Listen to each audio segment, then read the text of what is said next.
Hi student, this is Brijesh Yadav. तो आज की इस क्लास में हम लोग कंप्यूटर के बेसिक इंपॉर्टेंट क्वेश्चन पढ़ेंगे एंड हम लोग का यह क्लास 16 होगा। तो यह क्लास ट्रिपल सी और ओ लेवल दोनों एग्जाम्स के लिए इंपॉर्टेंट क्लास होगी। तो जिस भी स्टूडेंट का भी सितंबर मंथ में एग्जाम है वह स्टूडेंट एक बार इस क्लास को जरूर देख के जाएंगे। और इस क्लास में हम लोग कंप्यूटर के जितने भी बेसिक इंपॉर्टेंट क्वेश्चन बनते हैं उन सब सारे क्वेश्चन को इस क्लास में पढ़ेंगे। एंड जितने भी नए स्टूडेंट इस चैनल से जुड़े हैं चैनल को सब्सक्राइब जरूर कर लेंगे। हमारे ऑफलाइन बैच वाले भी स्टूडेंट अभी तक चैनल को सब्सक्राइब नहीं किए हैं तो चैनल को सब्सक्राइब कर लें, ताकि आपको क्लास से रिलेटेड कोई भी अपडेट्स आए आप तुरंत आपको इन्फॉर्म हो सके। तो सभी स्टूडेंट कॉपी लेके बैठेंगे और सारे क्वेश्चन को साथ में नोट डाउन करते चलेंगे। तो हम लोग आते हैं अपने फर्स्ट क्वेश्चन पे, देखते हैं क्वेश्चन दिया क्या इसमें। तो 1 मिनट थोड़ा सा हम लोग ट्रिपल सी एग्जाम्स के बारे में जान लेते हैं, मतलब क्वेश्चन कितना आता है, टाइमिंग कितना मिलता है, ये सारी चीज़ें। उसके बाद देन हम लोग अपने क्वेश्चन पे आएंगे। वैसे जो ट्रिपल सी का एग्ज़ाम होता है हर मंथ ही होता है, मतलब हर महीने ही एग्ज़ाम होता है। इसमें टोटल 100 क्वेश्चन पूछे जाते हैं, 90 मिनट का टाइमिंग मिलता है। वैसे सबसे प्लस पॉइंट ये है कि इसमें नेगेटिव मार्किंग होता नहीं है। आप थोड़ा सा अच्छे से क्वेश्चन को लर्न किए हैं तो आप एग्जाम्स को उससे क्लियर कर सकते हैं। तो जो पास मार्किंग होता है 55 नंबर्स होता है। इसमें ग्रेडिंग सिस्टम है, जैसे ABCD करके ग्रेड मिलता है। और आप 50 से 55 क्वेश्चन किए हैं अच्छे से तो आप अच्छे से एग्ज़ाम को क्लियर कर सकते हैं। सबसे प्लस पॉइंट ये है कि इसमें नेगेटिव मार्किंग होता नहीं है। तो आप थोड़ा सा क्वेश्चन को अच्छे से माइंड में रिमाइंड करके जाएंगे तो अच्छे से एग्ज़ाम्स को क्लियर कर सकते हैं। तो ट्रिपल सी के बारे में डिटेल इन्फॉर्मेशन था। अब हम लोग आते हैं अपने फर्स्ट क्वेश्चन पे, देखते हैं क्वेश्चन में क्या दिया है इसमें। तो इस क्लास में हम लोग ट्रू फॉल्स और फुल फॉर्म्स जितने भी इंपॉर्टेंट रहेंगे उन सब सारे क्वेश्चन को इस क्लास में हम लोग पढ़ेंगे। सो फर्स्ट क्वेश्चन इसमें क्या दिया इसमें, क्वेश्चन नंबर फर्स्ट दिया, what is the extend from आप CMOS, मतलब CMOS का पूरा नाम क्या है। फर्स्ट ऑप्शन दिया complementary metal oxide semiconductor, second option दिया है कॉम्प्लीमेंट्री मेटल ऑक्साइड सेमीकोर। तो यह क्या है, यह एक कंपोनेंट्स का नाम है, कंप्यूटर और लैपटॉप में दोनों पाया जाता है। इसका यूज़ क्या है, जैसे फॉर एग्जांपल जैसे हमारे लैपटॉप या मोबाइल या कंप्यूटर में जो date and time notification area पर शो होता है, हम लोग अपने फ़ोन को मतलब ऑफ़ कर देते हैं या अपने कंप्यूटर या मोबाइल कंप्यूटर या लैपटॉप को ऑफ़ कर देते हैं। ऑफ़ करके ऑन करते हैं तब पर भी वही करेक्ट टाइम दिखता है, जो पहले था वही अब भी दिखता है। तो वह क्या है, वो किसके माध्यम से करेक्ट टाइम दिखता है, वो कॉम्प्लीमेंट्री मेटल ऑक्साइड सेमीकंडक्टर के माध्यम से वह अपडेट्स हमको वही करेक्ट टाइम दिखता है। वही पूछा है कि CMOS का फुल फॉर्म नेम क्या है। तो CMOS का फुल फॉर्म नेम क्या हो जाएगा students, complementary metal oxide semiconductor is the right answer. अब सभी स्टूडेंट हमारे एक बार साथ बोलें कि CMOS का पूरा नाम क्या हो जाएगा। CMOS का फुल फॉर्म नेम हो जाएगा complementary metal oxide semiconductor is the right answer. तो ये क्या है, एक यह चिप है, इसी के माध्यम से हमको जो भी नोटिफिकेशन पर date and time correct mode में दिखते हैं इसी के माध्यम से शो होते हैं। अब हम लोग क्वेश्चन नंबर नेक्स्ट पे आते हैं, यानी सेकंड पर। क्वेश्चन नंबर सेकंड को देखते हैं क्या दिया इसमें। क्वेश्चन नंबर सेकंड दिया, what is the full form of IEEE। First IEEE। तो जितने भी इंपॉर्टेंट फुल फॉर्म्स बनते हैं उन्हीं सब फुल फॉर्म्स को हम इस क्लास में पढ़ेंगे। फर्स्ट ऑप्शन दिया institute of electric and electronic engineer, second option ने दिया है infrastructure of electric and electronic engineer. तो IEEE का फुल फॉर्म नेम क्या हो जाएगा स्टूडेंट्स, IEEE का फुल फॉर्म नेम हो जाएगा infrastructure of electric and electronic engineer is the right answer. ये इसका फुल फॉर्म नेम है। सभी स्टूडेंट अपने कॉपी में अच्छे से नोट डाउन जरूर करेंगे। ये सब सारे फुल फॉर्म्स हर शिफ्ट में पूछे जाते हैं, तो सभी स्टूडेंट अपने कॉपी में अच्छे से नोट डाउन जरूर कर लेंगे। वापस हम लोग अब क्वेश्चन आते हैं नेक्स्ट, यानी थर्ड पर। क्वेश्चन नंबर थर्ड दिया, दुनिया का पहला माइक्रो प्रोसेसर कौन सा है। अब माइक्रो प्रोसेसर होता क्या है, माइक्रो प्रोसेसर कंप्यूटर और लैपटॉप और फ़ोन में तीनों में पाया जाता है। इसका यूज़ है किसी भी इंस्टॉल किए गए सॉफ्टवेयर को उसको ऑपरेट कर, मतलब उसको सारे मतलब उस सॉफ्टवेयर को हैंडल करके रखना, वो माइक्रो प्रोसेसर का कार्य है। और उसके बाद जो भी आप सॉफ्टवेयर ओपन करते हैं कंप्यूटर या लैपटॉप में, उस सॉफ्टवेयर के अंतर्गत जितने भी ऑप्शन सब ऑपरेट होते हैं वो किसके माध्यम से होते हैं, माइक्रो प्रोसेसर के माध्यम से होते हैं। वही पूछा है कि वर्ल्ड का सबसे पहला माइक्रो प्रोसेसर कौन सा था। तो वर्ल्ड का सबसे पहला माइक्रो प्रोसेसर था आपका ये 86 था ना, हाँ ठीक, इंटेल था 1004। तो इस वर्ल्ड का सबसे पहला माइक्रो प्रोसेसर था 4004। तो राइट आंसर क्या हो जाएगा, Intel 4004 is the right answer. तो दुनिया का सबसे पहला माइक्रो प्रोसेसर था आपका इंटेल 4004। तो राइट आंसर क्या हो जाएगा स्टूडेंट्स, बी, यानी Intel 4004 is the right answer. अब हम लोग क्वेश्चन नंबर नेक्स्ट पे आते हैं, यानी 4 पर। तो क्वेश्चन नंबर 4 को देखते हैं क्या दिया इसमें। क्वेश्चन नंबर 4 दिया, निम्न में से किस नंबर सिस्टम में डेटा रिप्रेजेंट करने के लिए केवल 2 डिफरेंट सिंबल का प्रयोग किया जाता है। अब ये क्वेश्चन पूछने का सेंस क्या है, थोड़ा सा घुमा कर थ्योरेटिकल मोड में पूछ दिया है। तो जैसे हम लोग कंप्यूटर में जितने भी कीबोर्ड के माध्यम से टेक्स्ट या अल्फ़ाबेट्स इनपुट करते हैं, वह किस फॉर्म में जाके हमको आउटपुट दिखता है, वो बाइनरी के फॉर्म में जाके दिखता है। वही पूछ रहा है कि जो नंबर सिस्टम में डेटा इनपुट रिप्रेजेंट किए जाते हैं वह कितने नंबर्स में वह नंबर कन्वर्ट होते हैं। एक तरीके से डेटा वह डेटा कितने नंबर पे कन्वर्ट होते हैं। तो बाइनरी नंबर में कितना होता है, 0 और 1 होता है। और थोड़ा सा क्वेश्चन को घुमा दिया है, तो ऐसे इसको पूछना चाहिए था कि निम्न में से नंबर सिस्टम में डेटा रिप्रेजेंट करने के लिए केवल 2 डिफरेंट सिंबल का प्रयोग किया जाता है। तो जो 2 डिफरेंट सिंबल होते हैं बाइनरी नंबर में ही होते हैं। जो डिफरेंट सिंबल का नाम है 0 और 1। तो राइट आंसर क्या हो जाएगा स्टूडेंट्स, ए, यानी binary number is the right answer. तो जो 2 डिफरेंट नंबर होते हैं वो बाइनरी नंबर के ही डिजिट होते हैं, 0 और 1। तो जितने भी डेटा कंप्यूटर या लैपटॉप में इनपुट किए जाते हैं सब वो बाइनरी के फॉर्म में ही इनपुट होते हैं। तो राइट आंसर क्या हो जाएगा, ए, यानी binary number is the right answer. अब हम लोग क्वेश्चन नंबर नेक्स्ट पे आते हैं, यानी 5 पर। क्वेश्चन नंबर 5 दिया, what is the full form of POS, मतलब POS का पूरा नाम क्या है। फर्स्ट ऑप्शन दिया point of service, second option दिया पॉइंट ऑफ सेल। तो POS का फुल फॉर्म नेम क्या हो जाएगा, POS का फुल फॉर्म नेम हो जाएगा पॉइंट ऑफ सेल, मतलब B, point of sale is the right answer. सभी स्टूडेंट हमारे एक बार साथ बोले, POS का पूरा नाम क्या हो जाएगा, POS का फुल फॉर्म नेम हो जाएगा point of sale is the right answer. अब हम लोग क्वेश्चन नंबर नेक्स्ट पे आते हैं, यानी 6 पर। क्वेश्चन नंबर 6 दिया, लिब्रे ऑफिस कैल्क स्प्रेडशीट में जब कोई नंबर टाइप किए करते हैं तो सेल का अलाइनमेंट क्या रहता है। अब अलाइनमेंट होता क्या है, अलाइनमेंट क्या है, एक एंगल है एक तरीके से। तो लिब्रे ऑफिस के बारे में थोड़ा डिटेल हम लोग जानते हैं, उसके बाद हम लोग अपने आंसर पे आएंगे।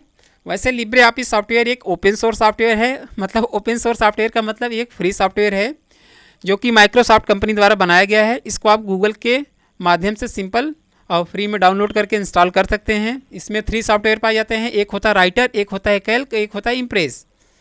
तो राइटर में आप किसी भी डॉक्यूमेंट से रिलेटेड किसी डॉक्यूमेंट से रिलेटेड आप इसमें डॉक्यूमेंट को क्रिएट कर सकते हैं। और कैल्क में आप किसी भी कंपनी या किसी भी कॉलेज या किसी भी इंस्टीट्यूट के अकाउंट्स को मेंटेन कर सकते हैं। और जो इम्प्रेस होता है, आप इम्प्रेस में किसी भी कंपनी या किसी भी कॉलेज का प्रेजेंटेशन को क्रिएट कर सकते हैं। ये तीनों में डिफरेंट था। वही पूछा है कि लिब्रे ऑफिस कैल्क स्प्रेडशीट में जब कोई नंबर टाइप करते हैं तो सेल का अलाइनमेंट बाय डिफ़ॉल्ट क्या होता है। तो मेरे प्यारे स्टूडेंट, जब भी कोई नंबर टाइप होता है वो राइट साइड में ही टाइप होता है, मतलब राइट साइड जैसे आप लिखेगा तो लेफ्ट साइड में, बट इंटर जैसे करेंगे वो राइट साइड में कन्वर्ट हो जाएगा।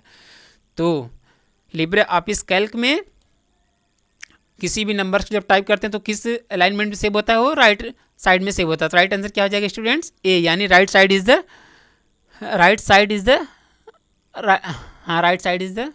Right answer. तो ये राइट साइड में ही टाइप होता है। और जैसे अल्फ़ाबेट्स पूछे तो अल्फ़ाबेट्स क्या होता है, लेफ्ट साइड होता है। अल्फ़ाबेट्स जो भी टाइप होता है अल्फ़ाबेट्स में, वो अल्फ़ाबेट्स लेफ्ट साइड में जाके मूव होता है, और जो भी नंबर्स टाइप होता है वह राइट साइड में जाके मूव होता है। तो दोनों का हम अच्छे से यहाँ एक्सप्लेन कर दिए। सभी स्टूडेंट अपने कॉपी में शॉर्ट नोट्स ऐसे बना लेंगे। अब हम लोग क्वेश्चन नंबर नेक्स्ट पे आते हैं, यानी 7 पर। तो क्वेश्चन नंबर 7 को देखते हैं क्या दिया इसमें। क्वेश्चन नंबर 7 दिया, लिब्रे ऑफिस राइटर में चार्ट इंसर्ट करने के लिए किस टूल बार का इस्तेमाल करेंगे। फर्स्ट ऑप्शन दिया formatting tool bar, second option दिया स्टैंडर्ड टूल बार। अब चार्ट होता क्या है, पहले तो इसके बारे में आपको पता होना चाहिए। चार्ट का मतलब ये होता है जैसे आप कोई एक डॉक्यूमेंट पेज बनाए हैं, फॉर एग्जांपल जैसे आप किसी एक स्टूडेंट का रिजल्ट पूरा बनाए हैं, क्रिएट किए हैं। अब आप उसी रिजल्ट को हर एक सब्जेक्ट का डिटेल देखना चाहते हैं चार्ट वाइज, मतलब एक ग्राफ वाइज देखना चाहते हैं। ग्राफ का सेंस ये है कि कौन सा स्टूडेंट कौन से सब्जेक्ट में सबसे हाईएस्ट नंबर पाया है, उसको आप ग्राफ के माध्यम से रिप्रेजेंट कर सकते हैं। तो वही पूछा है कि लिब्रे ऑफिस राइटर में चार्ट इंसर्ट करने के लिए कौन से टूल बार का प्रयोग करेंगे। ये बहुत इंपॉर्टेंट क्वेश्चन ये हर बार पूछता है। अभी जो अक्टूबर में हुआ था एग्ज़ाम्स, अभी इसमें भी पूछा है, और तो ये हर बार रिपीट हो रहा है। थोड़ा सा अच्छे से आप इसको देखिएगा। तो लिब्रे ऑफिस राइटर में चार्ट इंसर्ट करने के लिए कौन से टूल का इस्तेमाल करते हैं, इसमें हम लोग स्टैंडर्ड टूल बार का यूज़ करते हैं। तो राइट आंसर क्या हो जाएगा, बी, यानी standard tool bar is the right answer. तो चार्ट किस टूल बार में पाया जाता है स्टूडेंट्स, स्टैंडर्ड टूल बार में पाया जाता है। अब हम लोग क्वेश्चन नंबर नेक्स्ट पे आते हैं, यानी 8 पर। क्वेश्चन नंबर 8 दिया, निम्न में से कौन सा एक ऑपरेटिंग सिस्टम है। फर्स्ट ऑप्शन दिया है ओपरा मिनी, सेकेंड ऑप्शन में दिया है Windows, MS DOS, Linux system. तो ऑपरेटिंग सिस्टम होता क्या है, पहले इसके बारे में हमको पता होना चाहिए, उसके बाद हम लोग आंसर पे आएंगे। ऑपरेटिंग सिस्टम क्या है, एक विंडोज होता है। For example Windows 7, Windows XP, Windows 10, Windows 11 और विंडोज 10, ये सब क्या है, एक ऑपरेटिंग सिस्टम है। वही पूछा है कि इन दोनों ऑप्शन में से कौन सा ऑपरेटिंग सिस्टम है। तो फर्स्ट ऑप्शन में दिया ओपरा मिनी, सेकंड ऑप्शन में दिया विंडोज, MS DOS और लिनक्स सिस्टम। तो मेरे प्यारे स्टूडेंट्स, ओपरा मिनी एक क्या है, ब्राउज़र है, न कि ऑपरेटिंग सिस्टम है। तो राइट आंसर क्या हो जाएगा, बी, यानी विंडोज जो होता है और MS DOS होता है और जो लिनक्स सिस्टम होता है, ये सब ऑपरेटिंग सिस्टम के अंतर्गत आते हैं। तो राइट आंसर क्या हो जाएगा, बी, यानी विंडोज, MS DOS और Linux system is the right answer. अब हम लोग क्वेश्चन नंबर नेक्स्ट पे आते हैं, यानी 9 पर। तो क्वेश्चन नंबर 9 को देखते हैं क्या दिया इसमें। क्वेश्चन नंबर 9 दिया, CD का आविष्कार किसने किया। तो सबसे पहले आपको CD का फुल फॉर्म नेम पता होना चाहिए। वैसे सबको पता ही होगा, हम बता ही दे रहे हैं। CD का फुल फॉर्म नेम हो जाएगा कम्पैक्ट डिस्क। वही पूछा है कि CD का कौन से वैज्ञानिक ने उसको डेवलप किए थे। तो CD का आविष्कार किसने किए थे, CD का आविष्कार किए थे आपके जेम्स टी रसेल ने किए थे। तो CD का फुल फॉर्म नेम होता है कम्पैक्ट डिस्क, और ये जो CD का आविष्कार किए थे जेम्स टी रसेल ने किए थे। तो राइट आंसर क्या हो जाएगा, बी, यानी James T Russell is the right answer. अब हम लोग क्वेश्चन नंबर नेक्स्ट पे आते हैं, यानी 10 पर। तो क्वेश्चन नंबर 10 पे आने से पहले सभी स्टूडेंट से एक छोटी सी रिक्वेस्ट है, जितने भी नए स्टूडेंट इस चैनल से जुड़े हुए हैं, चैनल को सब्सक्राइब ज़रूर कर लेंगे। हमारे ऑफलाइन बैच वाले भी स्टूडेंट अभी तक चैनल को सब्सक्राइब नहीं किए हैं, तो चैनल को सब्सक्राइब कर लें, ताकि आपको क्लास से रिलेटेड कोई भी अपडेट्स आए आपको तुरंत इन्फॉर्म हो सके। और सभी स्टूडेंट कमेंट सेक्शन में ये ज़रूर बता देंगे कि क्लास कैसा लगा, और थोड़ा सा लाइक करके ज़रूर जाया करो, थोड़ा सा पुण्य मिल जाएगा तुम लोग को। हम इतना मेहनत करें, थोड़ा सा आप लोग को भी कुछ अपनी तरफ से करना है इतना। तो क्वेश्चन नंबर हम लोग 10 को देखते हैं क्या दिया इसमें। क्वेश्चन नंबर 10 दिया, RTGS की मैक्सिमम ट्रांजैक्शन लिमिट क्या है। अब RTGS का पूरा नाम पहले हमको पता होना चाहिए। RTGS का फुल फॉर्म नेम होता है रियल टाइम ग्रॉस सेटलमेंट्स। क्या हो जाएगा स्टूडेंट्स, RTGS का पूरा नाम रियल टाइम ग्रॉस सेटलमेंट। अब यह क्या है, RTGS एक पेमेंट मोड है, जिसके माध्यम से आप पैसा को ट्रांसफ़र कर सकते हैं। मतलब इसमें मिनिमम जो अमाउंट है वह 2 लाख है, और वैसे मैक्सिमम इसमें कोई लिमिट नहीं है, आप चाहे जितना ट्रांसफ़र कर सकते हैं। वही पूछा है कि RTGS की मैक्सिमम ट्रांजैक्शन लिमिट क्या है। तो मैक्सिमम ट्रांजैक्शन लिमिट मतलब मतलब ज़्यादा से ज़्यादा लेन देन, इसमें आप कोई सीमा नहीं है, आप जितना मन करे उतना आप किसी एक से दूसरे अकाउंट में ट्रांसफ़र कर सकते हैं। वही पूछा है कि इसमें RTGS का मैक्सिमम ट्रांजैक्शन लिमिट क्या है। तो RTGS का मैक्सिमम ट्रांजैक्शन लिमिट कोई लिमिट नहीं है। तो राइट आंसर क्या हो जाएगा, ए, यानी no limit is the right answer. और जैसे मिनिमम पूछे तो 2 लाख बताएंगे, जो कि हम सेकेंड ऑप्शन में ऐड किए हुए हैं। तो RTGS का मिनिमम ट्रांजैक्शन लिमिट है 2 लाख, और मैक्सिमम कोई लिमिट नहीं है। अभी क्या पूछा है, अभी मैक्सिमम पूछा है। तो राइट आंसर क्या हो जाएगा, no limit is the right answer. अब हम लोग क्वेश्चन नंबर नेक्स्ट पे आते हैं, यानी 11 पर। तो क्वेश्चन नंबर 11 को देखते हैं। क्वेश्चन नंबर 11 दिया है, Ctrl+E का प्रयोग लिब्रे ऑफिस राइटर में किस के लिए किया जाता है, किसके लिए किया जाता है। तो Ctrl+E का प्रयोग यूज़ होता है किसी भी टेक्स्ट को बीच में रखने के लिए, मतलब सेंटर साइड में रखने के लिए। किसी भी टेक्स्ट को लेफ्ट साइड में रखने के लिए Ctrl+L की का यूज़ करते हैं, और किसी भी टेक्स्ट को राइट साइड रखने के लिए कंट्रोल प्लस आर की का यूज़ करते हैं। तो ये तो दोनों सबको पता होगा, क्योंकि लेफ्ट का एल होता है, आर का राइट होता है। वैसे सेंटर का किसी को नहीं पता होता है, सब लोग कहते हैं कंट्रोल प्लस सी होता है, but control plus C copy का होता है, न कि सेंटर साइड का होता है। तो इसमें ये पूछा है कि कंट्रोल प्लस ई का प्रयोग लिब्रे ऑफिस राइटर में किसके लिए प्रयोग करते हैं। तो लिब्रे ऑफिस राइटर में कंट्रोल प्लस ई का प्रयोग किसी भी टेक्स्ट को बीच में, मतलब सेंटर साइड में रखने के लिए प्रयोग करते हैं। तो राइट आंसर क्या हो जाएगा, बी, यानी centre alignment is the right answer. अब हम लोग क्वेश्चन नंबर नेक्स्ट पे आते हैं, यानी 12 पर। तो क्वेश्चन नंबर 12 को देखते हैं क्या दिया इसमें। क्वेश्चन नंबर 12 दिया, नेफ्ट किस वर्ष लॉन्च किया गया। फर्स्ट ऑप्शन दिया 2005, सेकंड ऑप्शन दिया 2004। आप सबसे पहले आप नेफ्ट का फुल फॉर्म नेम आपको पता होना चाहिए, जो कि हम नीचे ब्रैकेट में मेंशन कर दिए, आप देख सकते हैं। तो नेफ्ट का फुल फॉर्म नेम हो जाएगा नेशनल इलेक्ट्रॉनिक फंड ट्रांसफ़र। क्या हो जाएगा स्टूडेंट्स, नेफ्ट का full form name national electronic fund transfer, ये नेफ्ट का फुल फॉर्म नेम हो जाएगा। अब वही पूछा है कि नेफ्ट को किस वर्ष, मतलब कौन से ईयर में लॉन्च किया गया था। तो नेफ्ट को मेरे प्यारे स्टूडेंट 2005 में लॉन्च किया गया था। तो राइट आंसर क्या हो जाएगा, ए, यानी 2005 इज़ द राइट आंसर। मतलब 2005 मतलब 2005 में नेफ्ट को लॉन्च किया गया था। और आरटीजीएस को कब किया गया था, आरटीजीएस को 2004 में किया गया था, यानी 2004 में किया गया था। ये तो हम अभी क्लास नंबर 50 मतलब 15 वाले में ही बता दिए थे। तो अभी इसमें नेफ्ट का पूछा है, तो राइट आंसर क्या हो जाएगा, ए, यानी 2005 इज़ द राइट आंसर। और नेफ्ट का पूरा नाम क्या होगा, नेफ्ट का पूरा नाम होगा नेशनल इलेक्ट्रॉनिक फंड ट्रांसफ़र। तो इसके बारे में डिटेल इन्फॉर्मेशन था। अब हम लोग क्वेश्चन नंबर नेक्स्ट पे आते हैं, यानी 13 पर। क्वेश्चन नंबर 13 दिया, विंडोज़ 10 में गेम बार की शॉर्टकट की क्या है। अब विंडोज़ 10 क्या है, विंडोज़ 10 एक आपका ऑपरेटिंग सिस्टम है। उसने पूछा है कि गेम बार को, मतलब गेम को ओपन करने के लिए कौन सी शॉर्टकट की का यूज़ करते हैं। तो विंडोज़ 10 में गेम बार को ओपन करने के लिए विंडोज़ प्लस जी का यूज़ करते हैं। तो राइट आंसर क्या हो जाएगा, बी, यानी Windows plus G is the right answer. ये सब इंपॉर्टेंट क्वेश्चन है, देखो तुम ऑनलाइन टेस्ट दोगे तब पर भी सब सारे क्वेश्चन मिलेंगे। ये सब हम अपने हाथ से क्वेश्चन सब बनाए हैं, मतलब जो जैसा पूछता है वैसे ही अपने से मतलब लिख कर बनाए हुए हैं। तो विंडोज़ 10 में गेम बार का शॉर्टकट की क्या हो जाता है, विंडोज़ प्लस जी, मतलब B option is the right answer. अब हम लोग क्वेश्चन नंबर नेक्स्ट पे आते हैं, यानी 14 पर। क्वेश्चन नंबर 14 दिया, निम्न में से किसको विश्व का सबसे बड़ा हेड ऑफ क्लस्टर कहा जाता है। तो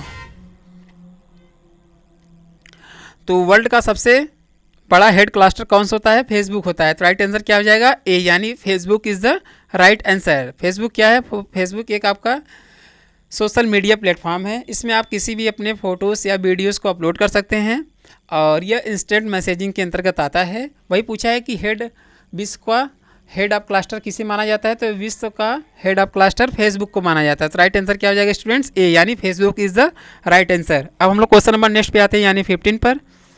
तो क्वेश्चन नंबर 15 को देखते हैं क्या दिया इसमें। क्वेश्चन नंबर 15 दिया, what is the full form of pin, मतलब पिन का पूरा नाम क्या है। फर्स्ट ऑप्शन दिया permanent information number, second option दिया पर्सनल आइडेंटिफिकेशन नंबर। तो पिन का फुल फॉर्म नेम क्या हो जाएगा स्टूडेंट्स, पिन का फुल फॉर्म नेम हो जाएगा personal identification number is the right answer. सभी स्टूडेंट हमारे साथ एक बार बोले, पिन का पूरा नाम क्या हो जाएगा, पिन का पूरा नाम हो जाएगा personal identification number is the right answer. अब हम लोग क्वेश्चन नंबर नेक्स्ट पे आते हैं, यानी 16 पर। तो क्वेश्चन नंबर 16 को देखते हैं क्या दिया इसमें। क्वेश्चन नंबर 16 दिया, IFSC कोड में कितने डिजिट पाए जाते हैं। अब IFSC कोड क्या था, IFSC कोड हर एक अकाउंट्स का एक बैंक कोड होता है।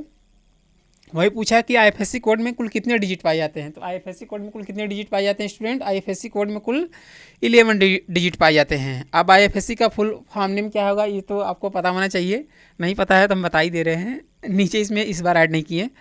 तो IFSC का पूरा नाम हो जाएगा इंडियन फाइनेंशियल सिस्टम कोड। क्या हो जाएगा स्टूडेंट्स, IFSC का, sorry international financial system code होगा क्या, इंडियन होगा।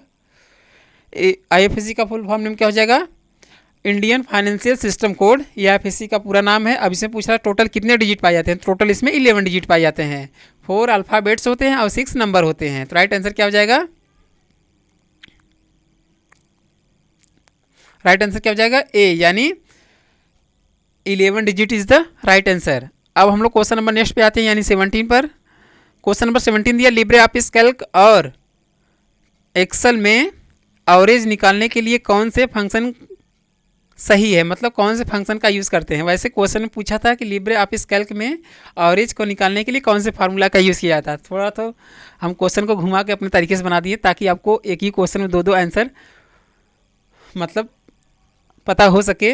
तो कैल्क हो या एक्सेल, दोनों में एवरेज को निकालने के लिए equal to average bracket open bracket close का यूज़ करते हैं। तो राइट आंसर क्या हो जाएगा, बी, यानी equal average bracket open then cell address then bracket close is the right answer. इसी फार्मूले का यूज़ दोनों सॉफ्टवेयर में किया जाता है। तो सभी स्टूडेंट अपने काफ़ी अच्छे से नोट डाउन कर लेंगे।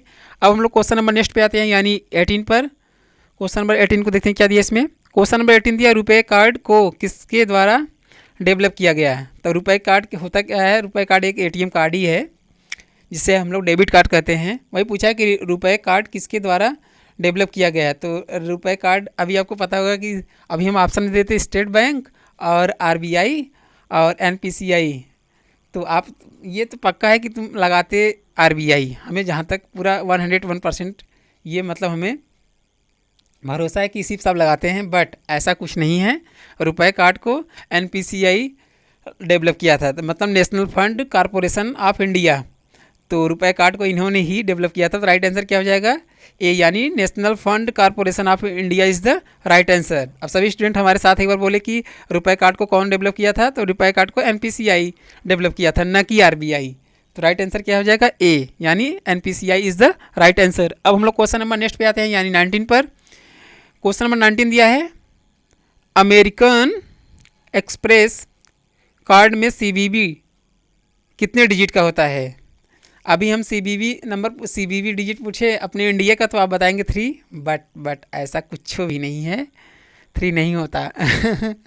वो अमेरिकन एक्सप्रेस कार्ड का पूछा है। तो अमेरिकन एक्सप्रेस कार्ड में CVV डिजिट कितने पाया जाता है, ये 4 डिजिट के पाया जाता है। तो राइट आंसर क्या हो जाएगा स्टूडेंट्स, बी, यानी 4 digit is the right answer. तो अच्छे से थोड़ा क्वेश्चन को अपने काफ़ी नोट डाउन करना।